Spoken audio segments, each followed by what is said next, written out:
ज्या ज्या लाडक्या ताई एकल महिला आहेत, परित्यक्ता महिला आहेत, अशा लाडक्या ताईसाठी पण सरकारने ई-केवायसी पोर्टल सुरू काहीतरी त्यांना ई-केवायसी करण्यासाठी पर्याय उपलब्ध करून दिला पाहिजे. कारण ज्यावेळेस लाडकी बहीण योजनेची ई-केवायसी सुरू झाली त्यावेळेस एकल महिला आणि परित्यक्ता महिलासाठी कुठलाही त्याच्यामध्ये दुसरा आधार कार्ड कोणाचा द्यायचा असा पर्याय उपलब्ध नव्हता.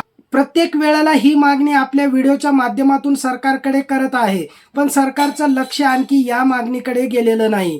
ज्यावेळेस नवीन ई-केवायसी सरकार सुरू करेल त्यावेळेस सरकारला विनंती आहे, ज्या ज्या लाडक्या ताईचे पती नाहीत किंवा वडील नाहीत अशा लाडक्या ताई म्हणजे एकल महिला, परित्यक्ता महिला अशा लाडक्या ताईसाठी सरकारने ई-केवायसी मध्ये काहीतरी पर्याय उपलब्ध करून द्यावा आणि त्यांची ई-केवायसी करून घ्यावी आणि लाडकी बहीण योजनेचा लाभ त्यांचा पुन्हा सुरू करावा. अनेक लाडक्या ताईचे कॉमेंट्स येत आहेत, सर आम्ही एकल महिला आहोत, परित्यक्ता महिला आहोत, आम्हाला ई-केवायसी मध्ये काहीतरी पर्याय उपलब्ध करून द्यावा.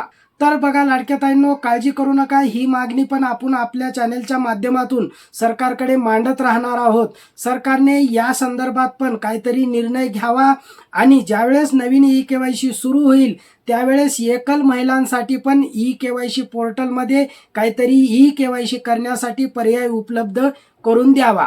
तर लाडक्या ताईंनो, आज इथंच थांबूया. अशाच माहितीपूर्ण व्हिडिओसाठी चॅनलला सबस्क्राईब करा. व्हिडिओ उपयुक्त वाटला असेल तर व्हिडिओला लाईक शेअर नक्की करा. धन्यवाद.